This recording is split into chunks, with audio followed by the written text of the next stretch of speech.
It was late morning, June 6th, 1944, D-Day, when the Panzers came.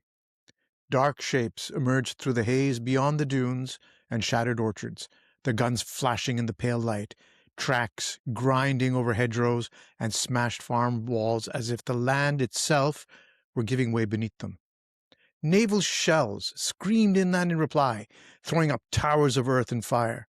But still the tanks kept coming, methodical and terrible, until the beaches that had seemed merely chaotic became something worse.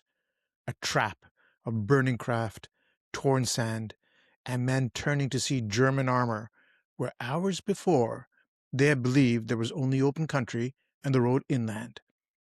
The tanks kept coming, seemingly unstoppable, until the men who had fought so hard to get ashore began to break, panic rippling through the ranks, as exhausted Allied troops turned and stumbled back toward the landing craft. I'm Rejoy, and joining me as always is Colin. Welcome back to the Rum Ration podcast. What I've just described, of course, never happened. But could it have? Today, we're taking on the kind of question military historians, military history enthusiasts, and people like us can never quite resist. What if Erwin Rommel had direct control over the German Panzer reserves on D-Day? And more to the point, if he had, could he have used them quickly enough and effectively enough to stop the Allied invasion before it took hold? Could the Allies actually have been thrown back into the sea? Colin, that's one of those questions that historians, military historians, keep asking themselves over and over. Well, not the serious ones. Well, not the serious ones, but more right. of the tinfoil inside your cap crowd. So basically people like us. Damn it. Yeah. Damn it, caught out again. But could Overlord, the largest amphibious invasion in history, have failed because the Germans finally managed to do the one thing they had been struggling to do by 1944? React quickly, coherently, and with enough force in the right place? Yeah, we're kidding around here, but it is a serious question. And like most serious questions about the Second World War, it tends to attract answers that are either far too confident or far too romantic. And a lot of people are definitely in love with the myth of Rommel. I know, that is very true. It goes on and on again. And we're going to explore that a little bit further in today's episode. This is not going to be one of those episodes where we say, well, Rommel was clever, therefore everything changes, military battlefield genius and all that kind of stuff. We're going to look at what the Germans actually had, how their command system actually worked, what Rommel actually wanted to do, and whether giving him control over the Panzer Reserve would have changed the battle or simply changed the shape of the defeat. Yeah, change the shape of defeat is probably a spoiler alert in the way I'm leaning, but I think it had a bit of an inevitable push behind the whole Overlord thing. But the reason this whole counterfactual exists at all is because, well, it's fun to do, and because the German command system in the West in 1944, it really was a mess. Yeah, it was a complete mess. Yeah, I mean, not a comic opera farce, but certainly a system in which overlapping authority, doctrinal disagreement, and Hitler's habit of hoarding decisions all combined to make fast response much harder than it needed to be, not to mention all the different parallel chains of command. So you had SS who didn't report into the Army, Army who didn't share information with the SS. You had all these Luftwaffe, didn't talk to anybody, and they're pretty important if you want to try and keep ships off the fucking coast.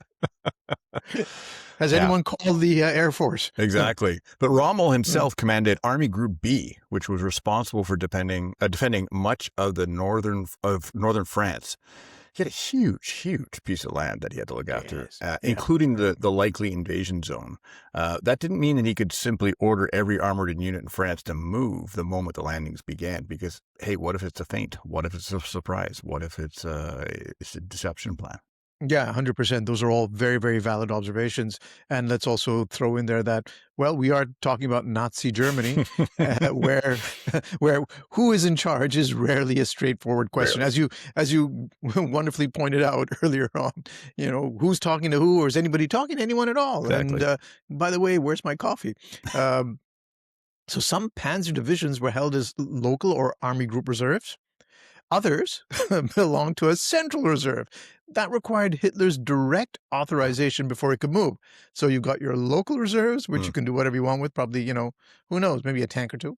And then you've got the real armored reserve, which you really need. And you got to call back to Berlin to get authorization from Hitler himself. And hopefully he's awake, and hopefully he's not traveling to East Prussia to be in his massive wolf lair or whatever it was. Exactly. And so that, he doesn't get blown to smithereens like the rest of Germany. So when the invasion began, Germany did not have a single unified armored response. No. It had an argument about one. You could put it that way. It's also worth remembering that the invasion had already been delayed by a day because of the weather. I think we spoke about that before in your notes. Also, you pointed that out. Let's talk a little bit about the weather, because it was supposed to actually happen on June 5th, not June 6th. And that complicated Allied planning, of course. But it also helped lull parts of the German command into thinking that a major landing was unlikely in such conditions. So it actually played into the Allies' favor in some ways. That's right. So when the attack finally came on June 6th, it arrived into a system that was already uncertain, sluggish, and not especially well positioned to react quickly. Yeah, that's right. And I think the role of meteorologists is about to be exposed to greater glory. I think there's Kendall and I went to a movie last week, and we saw there was a trailer coming up. A trailer for some sort of thing about D-Day. And it's, let's just say Eisenhower in the trailer. Yeah. There was a lot of license taken in the historical accuracy of his reactions. It is a movie, right? I mean, I think we always look at that and say, wait a minute, the helmet is wrong, or he never not even said that. that. I mean, Eisenhower was a pretty reasonable guy. He was. Anyway. He was famous for that. It was an important argument because on D-Day morning, major formations like the 12th SS Hitlerjugend, is that right? Did I say that right? Very well said. Very well delivered. This one I'll screw up. And Panzer Lehr. Close enough. Close enough? All right. Were not immediately unleashed towards the beaches. Orders were delayed while higher headquarters waited for Hitler's decision. Because what was he doing at that time, Rejoy? I think he was in the bathroom. I think he was having a dodo. He liked to have his little dodos. He was a late riser. Yes. Yeah. And he could have been in the bathroom. But that delay, could have been, that delay cost the Germans time that they could never get back. Well, the thing is, just, again, to digress just slightly, he was a vegetarian. That's true. True, lots of fiber. Lots of fiber. So, anyway, moving on. Time was the one thing Rommel believed they did not have, which, that he kind of nailed pretty much. But before we go any further, it's time for our fantasy sponsor break. So let's dive into that. This episode is brought to you by Panzer Reserve Dark Rum. The spirit held back until far too late, then hurried forward under deeply unhelpful conditions.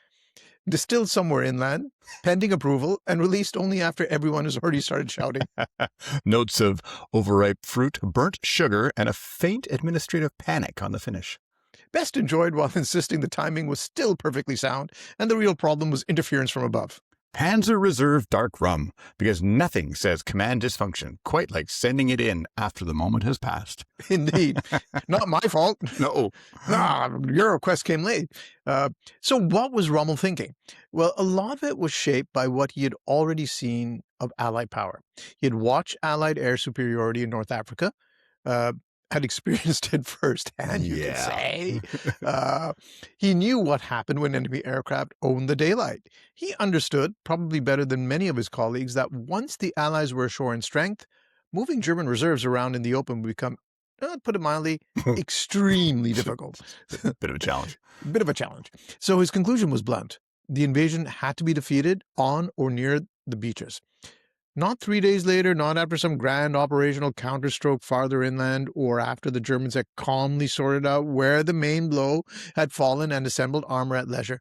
It had to be stopped at the beaches, and it had to be stopped immediately.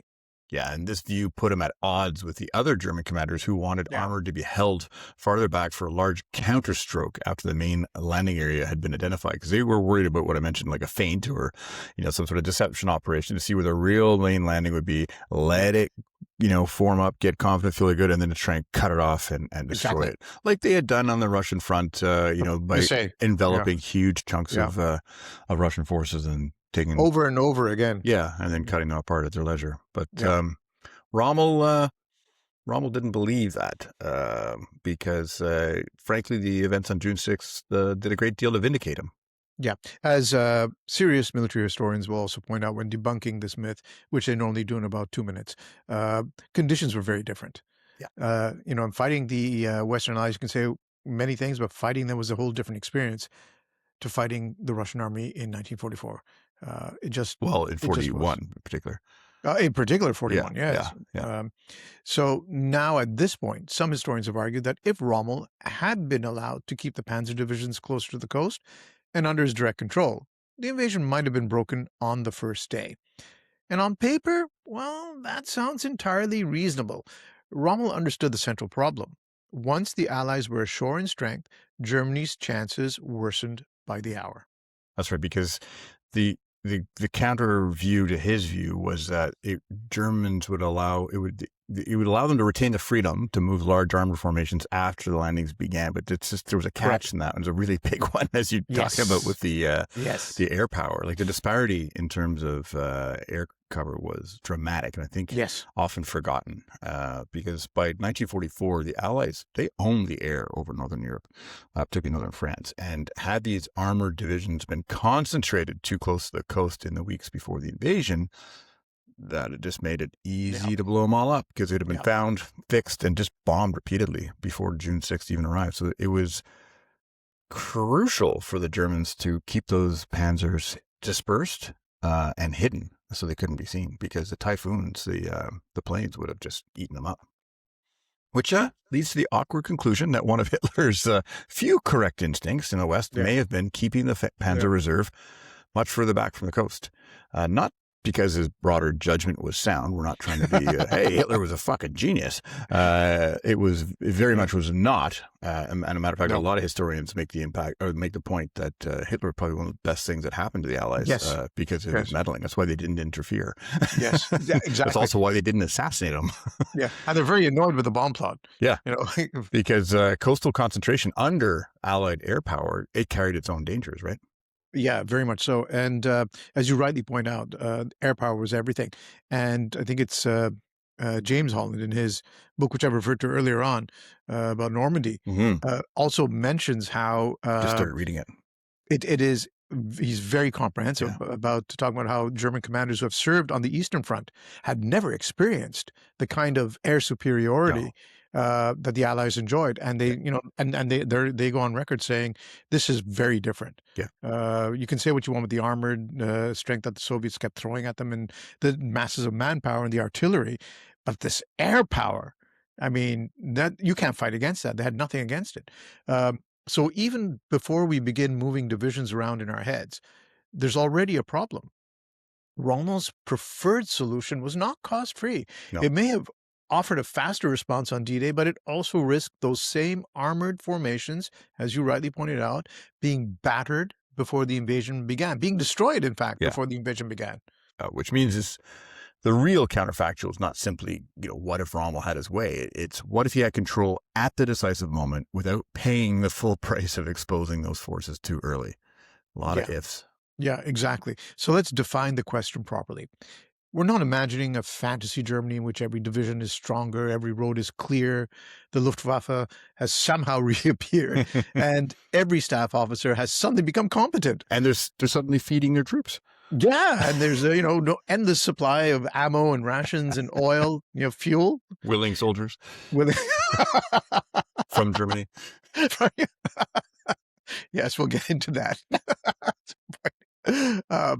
We're changing one thing. Hitler gives Rommel direct operational control over the Panzer reserves relevant to Normandy on D-Day. So that means no waiting around for Berlin to authorize movement, no paralysis while senior officers dance around the questions of whether anyone dares wake Hitler. No crucial armored formations sitting still through the most important hours of the invasion, because the German command system has, by this point, reduced itself to one absurd bottleneck, a sleeping Fuhrer. When you first hear that, you're like, that couldn't be true. It's a Netflix movie. The But largest guess what? invasion of the war, which everyone knew was coming, and no one would wake him up. I don't know. Should we wake him up yet? Oh, God. I don't think so. He's in a very bad mood. Yeah. Well, waking up Stalin didn't work out well for his long-term health either, right? Yeah, well, it's a very good point. I think if you're a dictator, that should be the lesson. Hey, feel free to wake me up anytime. Well, when was the last time you woke your wife up with bad news? Okay, fair. Good point. Yeah, I'm starting to understand. All right. If we're being fair to the scenario, we also have to assume that not only is Hitler having a little dodo and sleeping in, we have to assume that Rommel's actually at his headquarters.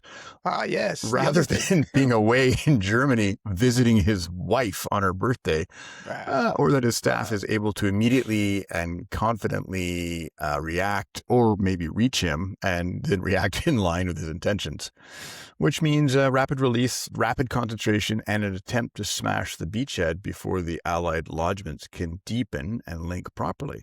Because, Rommel was not around on D-Day. He was a little busy. He snuck out to see his wife. Yeah. The likeliest place for that effort, of course, is the eastern sector around Caen and against the British and Canadian beaches. That's right. To be fair to Rommel, it was his wife's birthday. It's and true. He did buy some very expensive and beautiful French handmade shoes for her. Of course. You don't send those by DHL or Purolator, especially not by Purolator. If you've worked with Purolator, the pickup. So he had to send and go in person, of course. Yes, of course. So back to this. So what you just mentioned, that the likeliest place for the effort is the eastern sector around Caen against, well, the Brits and the Canadians. Mm-hmm. So the question is why? Yeah. Why? And it's a very simple answer, actually, because that is where the 21st Panzer Division was already positioned to intervene, and where the geometry of the battlefield gave the Germans their best chance of driving into that seam between the Allied forces and causing real operational damage. Yeah, it's so important to go down that seam, particularly when you've got an Allied force, which you've got different countries, different nationalities, different communication standards, different personalities, different everything. If you can try and drive a wedge between that, you can really do some damage there. And it's important because when people ask whether Rommel could have repulsed D-Day, they often jump immediately to Omaha because they've seen Saving Ryan's Privates, which is the other version of that. And Omaha was certainly in crisis. It came dangerously close to failure. The beachhead was narrow, it was chaotic, and for a time it was alarmingly fragile. But if you're Rommel, looking at whether armored forces can matter the fastest, you're probably not beginning with Omaha because it's the furthest away from his massed panzers. Exactly. Yeah. If you're someone like Rommel, who's handsomely bald, like only the finest of podcast hosts. I'm looking at you, Joe Rogan. I'm looking at you, Rejoy. You're logically beginning where your armor is already closest to the enemy, because that's where the ground favors maneuver more than the bocage further west, where a thrust might split the Allied beachheads before they link up. That means the Canadian and British sector. And Rejoy, can you explain what bocage is and why tankers don't really enjoy hanging about in it? I'd be happy to do so. And I noticed from your notes that you feel that my cats will be very disappointed in my explanation. And I can already tell you that you were absolutely spot on, because I ran it by them, and Mackie was not impressed. He went to the kitty litter. But Newton had a few points to make. Did he? And so this is my explanation will be tailored around his observations. So Newton claims that the fighting in the bocage was close, claustrophobic, and miserable. He concentrates on miserable. Well, he's miserable. Well, that's why. Yeah. And he's very contrarian as well. Thick hedgerows, sunken lanes are all across the countryside, and they chopped up the countryside into little parcels of killing grounds. Essentially, that's how you have to imagine it, right? Where infantry could hide at very short range, and tanks could barely see or maneuver. So beautiful ambush country. Yeah. Think of it that way. I think that's what I'm trying to say. It's beautiful ambush country.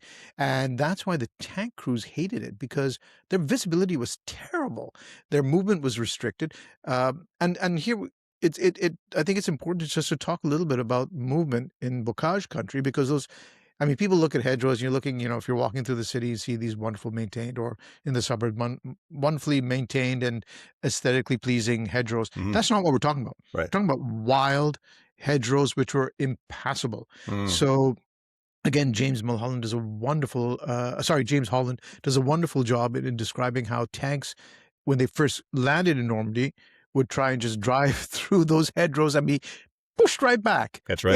It's like a flexible armored fence. Yeah. You're not getting through there.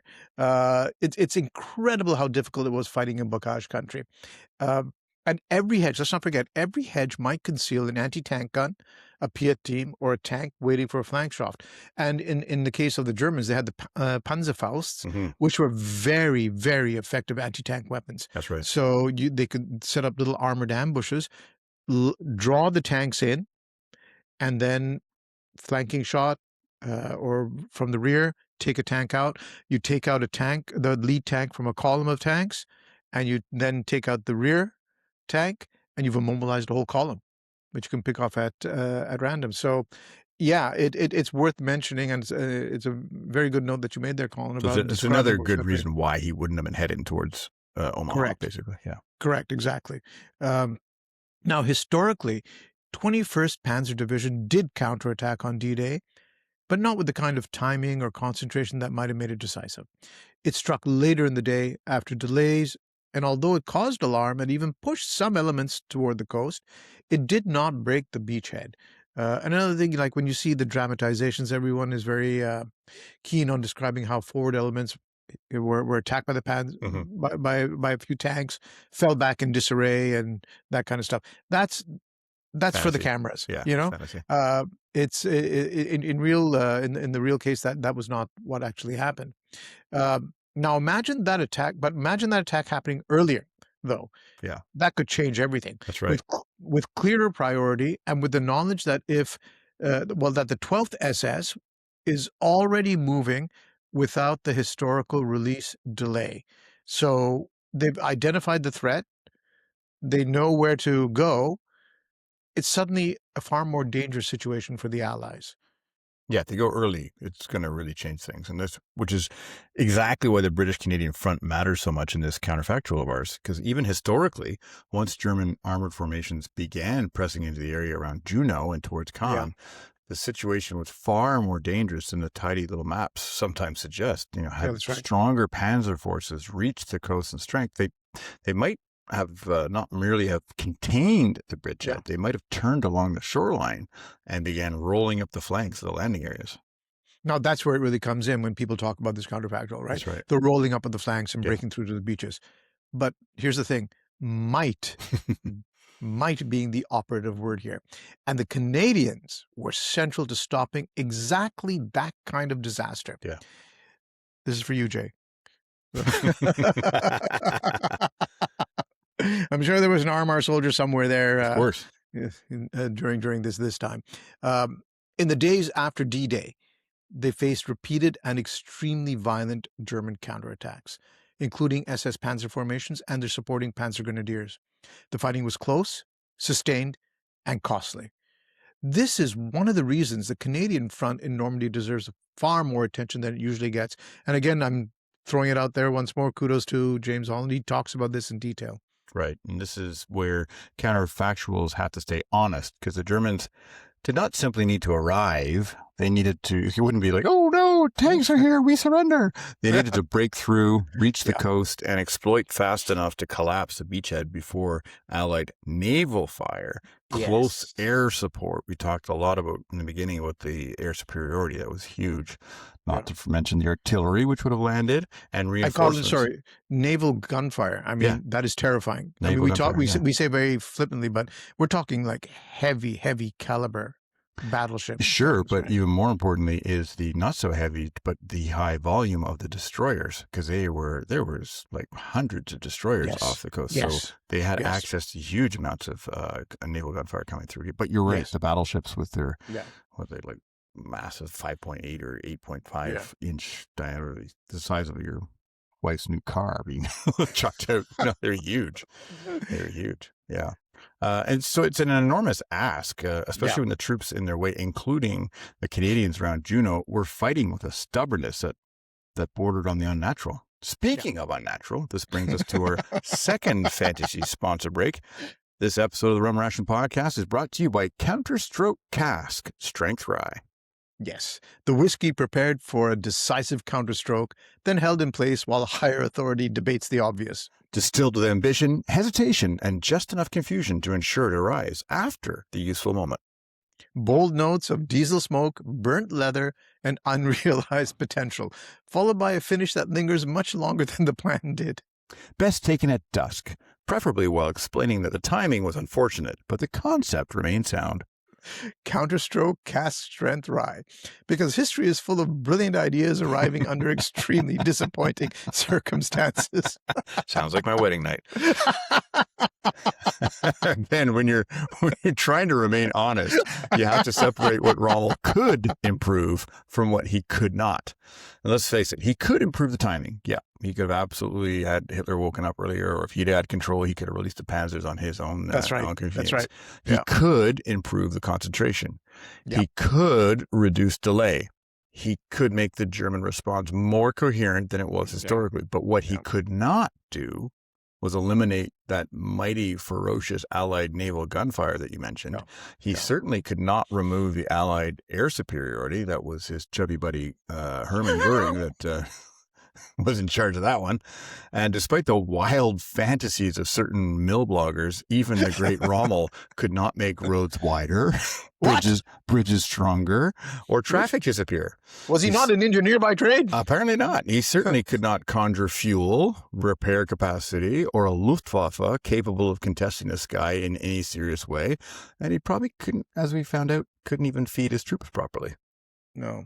Absolutely a useless article if there ever was one. Yeah. What was he even doing there? Well, and this is the part where some alternate histories start to sag under the weight of wishful thinking. Surprise, surprise. Yes, earlier Panzer commitment helps Germany. Yes, it raises the chance of a serious local Allied crisis. And yes, it probably means heavier casualties and a more dangerous first 48 hours. Right. But it does not erase the fact that the Allies arrived on 5 beaches. Count them. 5 beaches. Landed airborne forces inland. So 5 beaches, that's not bad enough. They were already there. Because the night before, or early morning, they had landed inland with paratroopers. They enjoyed, as we mentioned earlier, overwhelming naval firepower. And if you're still unsure about what that means, think of floating artillery. That's right. Exactly. That's what you've got. Exactly. And best and most important of all, a logistical system built to pour men and material into Normandy the moment any viable beachhead existed. I mean, that's something that we don't talk enough about. That's right. The logistics. And as infantrymen, we tend to sort of say, logistics. But it's incredibly important. And those folks are doing incredible work. And the fact that they got everything up and running so quickly is, I mean, to this day, it's a feat that's unheralded. It's a very difficult thing to undo, though, once it begins working. That's right. And the terrain and infrastructure didn't help the Germans either. Their defenses were, well, I think the technical British term is rubbish, or as the North Americans would say, shit. They had poorly trained conscripts, most who weren't even German, who they were either conscripted from Poland or even some from Russia, and from other places. They were chronically under-equipped. Not all of them had even ammunition for the rifles. They had next to zero motorized, and most of them didn't even have horse transport. And oh yes, for the vaunted conquering heroes that the Nazis were, they weren't even fed properly. They didn't have enough rations, and they were constantly using whatever money they had to try and buy eggs from the locals. Movement around Caen was constrained. The crossings were limited. Roads became congested because you have refugees flying out too, trying to get out of there.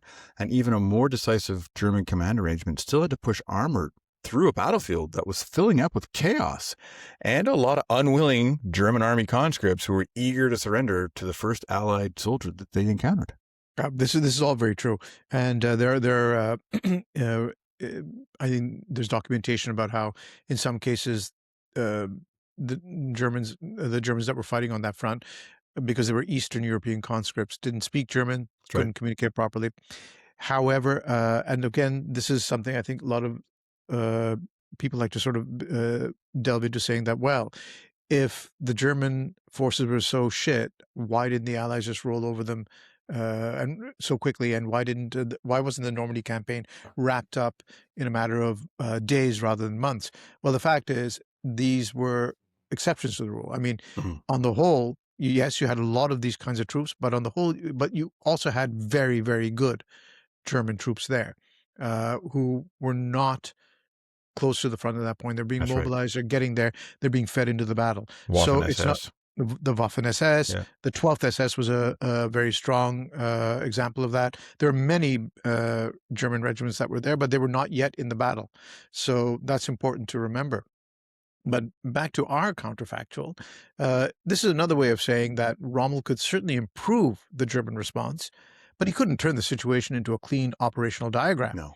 This was still war in Normandy. Smoke, wreckage, bad roads, Colin, as you mentioned earlier, impassable hedgerows, and an enemy with, well, again, like you said, destroyers, lots of destroyers, lots and lots and lots of destroyers offshore. And good communication systems, so they could call in artillery fire and call in airstrikes. So the Typhoons and all the other fighter ground support coming in, pounding away. And, not to mention that the Germans had been softened up the day before by heavy bombers that had gone over. Like you see from the movies, the big bombing of Berlin or whatever. Well, that had happened in a lot of the suspected concentration areas. Yes. But let's talk about the Canadian sector, because unsurprisingly, this is the part that often gets lost in broader D-Day narratives, because we don't have a good Hollywood here. We should say from the beginning that the RMR, our beloved regiment, was not part of this fighting. The Canadians were not just participating in the invasion. In the days after Juno, they were helping hold the center of the Allied line against some of the most dangerous German counterattacks of the opening campaign. And what followed was not elegant armored maneuver. It was a brutal, improvised, close-range killing.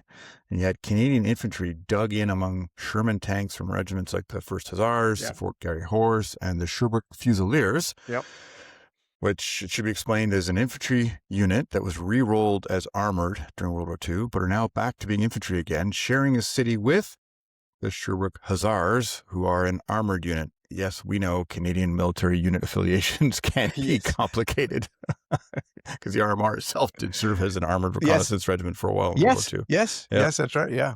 Anyway, this Canadian infantry who were dug in amongst the Sherman tanks, they fought German Panthers. Panthers were a serious tank, and supporting infantry at extremely short range. The Canadian soldiers would let the tanks pass, then rise out of the slit trenches and fire the Piats into the rear of the vehicle, where that had the least amount of armor and could do the greatest amount of damage. The aim was to disable the engine, which was exposed in the rear, before diving back under cover and then figuring out another way to destroy the tank. Shermans would then hammer the disabled tank until the crew tried to get out, or hopefully you'd have a Sherman Firefly, which could actually finish it off. The regular Shermans kind of just annoyed the Panthers. Yeah, the difference was in the gun. That's right. So the regular Shermans had the 75 millimeter gun, and the Fireflies had the 76, which were on a par with the heaviest German tanks. Right. So that was again, the Allies adapting to the needs and the requirements of the battlefield. Yeah, something which is maybe fodder for another podcast, but very interesting. The Panthers, as you rightly said, Colin, were one of the major German heavy tanks, very well armored, but had its own limitations as well in terms of fuel efficiency.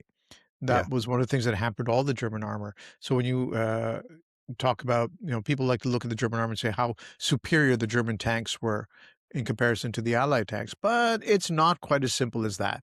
It's different requirements, different needs, and the German tanks were quite complicated in their engineering. Very. And lots of different variants too. There wasn't one big standardization. Yes, exactly, and harder to fix. And of course, they were gas guzzlers. So this is one of the moments where a battle stops looking like a map and starts looking like what it really was. Mm-hmm. Men waiting in holes for 40 tons of steel to pass overhead, and then betting their lives on one shot and a few seconds of luck. And when the Germans changed tactics, attacking in darkness, remember the air cover that we spoke about earlier on, they knew very quickly moving in daylight is death, bypassing positions where they could and trying to push through where they could not. The Canadians answered with artillery. Yeah, forward observation officers sat dangerously far forward with radios and Bren gunners, calling down 25-pounder fire on enemy concentration, sometimes almost on top of their own positions. Yeah. These rapid bombardments were referred to as stonks, S-T-O-N-K-S, would tear apart the infantry and disorient the tanks in a matter of moments because they would shred up their optics. If they were outside of the tank, if the crew commander was trying to see, they would get killed or wounded badly. And of course, if it hit or even came close to a tank, it could disable it or destroy it. Then the Canadian infantry would come up again and finish the job at close range. I highly recommend George Blackburn's trilogy about Canadian gunners in World War II and the devastating effectiveness of the 25-pounder. It really was a bit of a war-changing weapon. Yeah. The books the trilogy is Where the Hell Are the Guns, which goes from 39 to 44. And it really, it talks about all the training they went through and all the problems they had. And it really gives you a great understanding of the system, of the military itself, how the guns worked and all the training they went through and all the pressure they went under. Then you have the Guns of Normandy, which will give you a completely new appreciation for the Normandy campaign. And then it finishes off with the Guns of Victory. And good old George Blackburn should know what he's talking about because he was the longest serving forward observation officer in the Canadian Army. He served as a FOO from the 6th of June 44 right up until VE Day. He was a FOO. So he saw a lot of fighting, a lot of action, and probably suffered mentally for a long time afterwards, as he wrote in his book. Yeah, I can well imagine. It's quite remarkable. So now we come to that. We got that description of what's been going on, and that sort of fighting is one of the reasons that this counterfactual really is so compelling. Because here's the interesting thing: the Germans did come close. That's right. They did put enormous pressure on the line. They did create situations in which they had been strong, or had they been stronger earlier, and of course better coordinated, the consequences could have been much worse. But here, again, I want to say the consequences could have been much worse. But they were met by troops, and the Canadians are central here, who refused to come apart under that pressure. There you've got the training, the years of training over and over again, the discipline, the dealing with situations. And one of the things that the Canadians did very well was improvise on the ground in dealing with situations where perhaps other troops may have been challenged by, but the Canadians met the challenge. Yeah, and it's important to note that the Allied troops, I think the average had spent 2 years training, whereas the Germans had spent 2 years getting the shit kicked out of them in Russia. And some of the Canadians were up to 4 years that they've been sitting in England training. They're basically a coiled spring ready to be unleashed. That's right. And also, let's keep in mind that you're talking about, for the most part, an army that were civilians going to battle. That's right. Being trained from the ground up, whereas the Germans were a militarized nation in 1939 already. So there's a difference in mindset already. And the Canadians met the challenge magnificently, dare I say so. A little bit of flag waving there, but still, just a little bit. And that, of course, will bring us to our final fantasy sponsor break. This episode of the Rum Ration is brought to you by Beachhead Breakdown Blended Scotch. The whiskey's designed to steady the nerves, clarify the situation, and absolutely not be committed in penny packets. No, sir. Matured under pressure, held just far enough back to remain theoretically useful, and opened only once the beaches are already on fire. Carries notes of salt spray, cordite, wet sand, and the dawning realization that the timetable has become aspirational. Best enjoyed while staring at a map, insisting there's still time to restore the situation, and quietly ignoring the naval gunfire. Beachhead Breakdown Blended Scotch. For those moments when the position is precarious, the orders are late, and any remaining confidence remains entirely unjustified. So after all that, could Rommel have actually thrown the Allies back into the sea? Our answer is probably not. but he might have come closer to destabilizing the invasion that the Germans ever did actually perform historically. Yeah, exactly. And that's what I meant by the consequences. It's the consequences. And that really is the heart of it. If Rommel has direct control of the Panzer Reserve from the start, the chance of a major local crisis rises significantly. The British and Canadians around Caen and Juno may face a sharper, faster, and more coherent armored response. So that's the real difference we're looking at. The beachheads are more fragile, casualties go up, consolidation becomes harder, and the timetable of the campaign slows. That much is plausible. Yeah, and is essentially kind of what happened later on because, Montgomery was expecting them to be well in advance, but the German counter assaults and armored attacks later on did slow the advances down, and they realized how much they were underestimating how much German armor there was. But a full repulse, forcing the Allies to abandon Normandy altogether, still looks unlikely. Yeah. To make that happen, the Germans would have needed a much faster Panzer release. They would have needed multiple things to go right at once: quick recognition, clean staff work, favorable movement conditions, effective concentration, a successful breakthrough, which wasn't guaranteed, and rapid exploitation before Allied naval and artillery and air power could seal the breach again. That's a very large stack of conditions. Everything must go right at once, perfectly. But I love that line where, I think every staff officer's heart would beat a little bit faster. Clean staff work. It's true. Forget about everything else. Make sure the paperwork is correct. And Overlord was not designed as a one roll of the dice operation. See, that's the thing. It had redundancy built into it. The Allies could survive confusion. They could survive delay. They could survive one beach going badly wrong, even. But what they could not afford was the total loss of the beachhead. And for that, the Germans needed speed and mass in the first days that were still difficult to achieve, even with Rommel in charge. I mean, we spoke about the naval gunfire. We spoke about the command of the skies. There's no way they were going to be able to do that. No way at all. So let's say Rommel did have control of the German armor on D-Day itself. What changes? Most likely, a more dangerous first 48 hours, a stronger German containment effort, a bloodier fight around Caen, definitely higher Allied casualties, and a slower consolidation of the beachhead. As you mentioned, there were 5 beaches, right? Yeah. So perhaps even a temporary compression or a partial rupture in part of the line. But you think about it as well, those 5, if they're concentrating on 2 of them, that's allowing the other 3 to really kind of...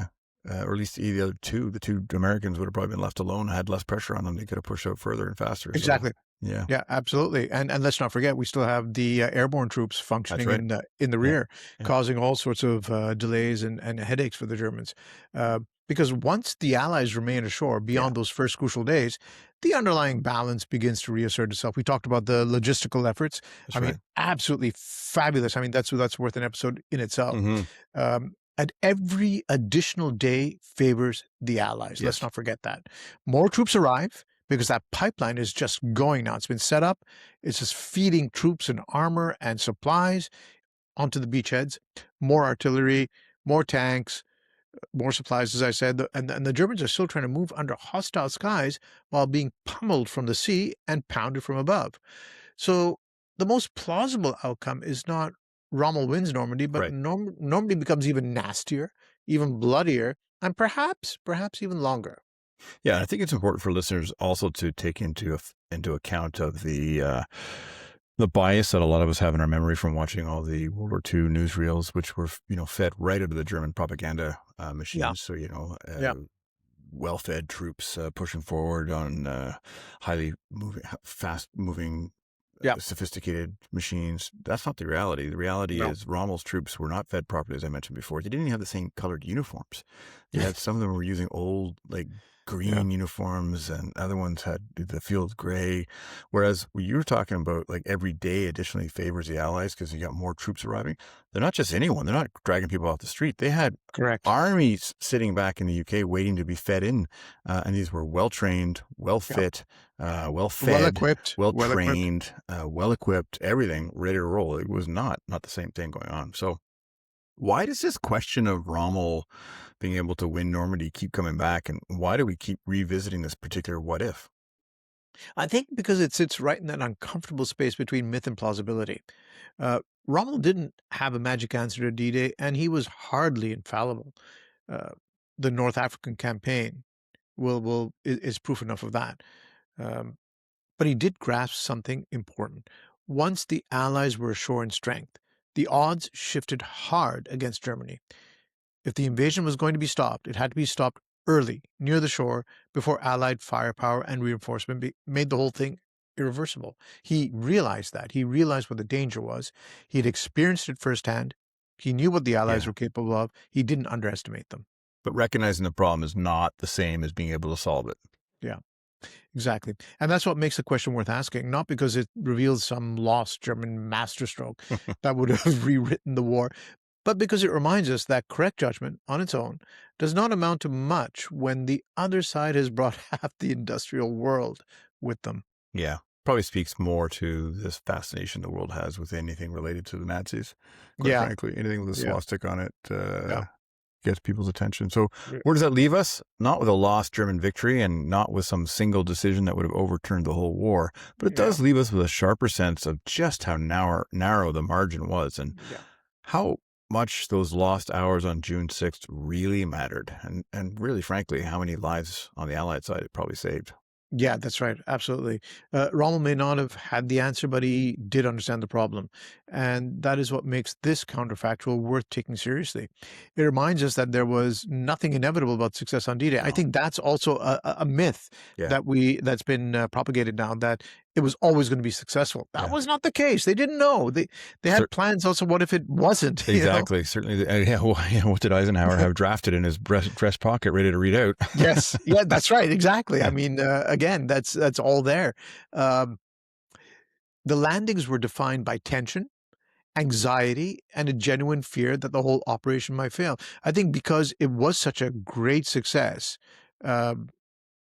media tends to overlook the fact that it was a costly, dangerous, uh, tension-filled exercise that could have failed. Yeah, I think another part of the counterfactual would be, it'd be interesting to compare maybe what we just discussed today compared to, say, shittier weather. I think bad weather, poor weather could have had probably a bigger effect because it's not easy getting those little landing craft onto the coast. The tides have to be right. The time have to be right. The day, there's a ton of considerations. I mean, we need smarter people like the Admiral to come talk to us about that sort of stuff. And I admire your attempt to try and look like my brother there with the beard. Making me want to go buy some Player cigarettes just looking at you.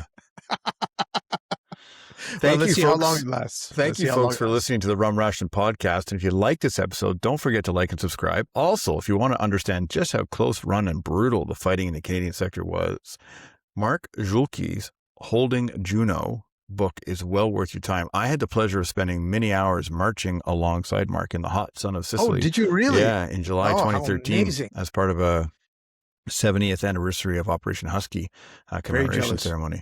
And his knowledge of Canadian military history is remarkable. I highly recommend any of his books. They are great reads. I can only second that. He's a remarkable military historian, and the concentration on, especially for us as Canadian, as Canadians, the Canadian military history is fabulous. I mean, he's somebody I admire very much. And remember, on a closing note, sometimes history turns on grand strategy, sometimes on logistics, and sometimes on whether one man in a bunker decides to authorize the movement of tanks before lunch. Until next time, cheers to history.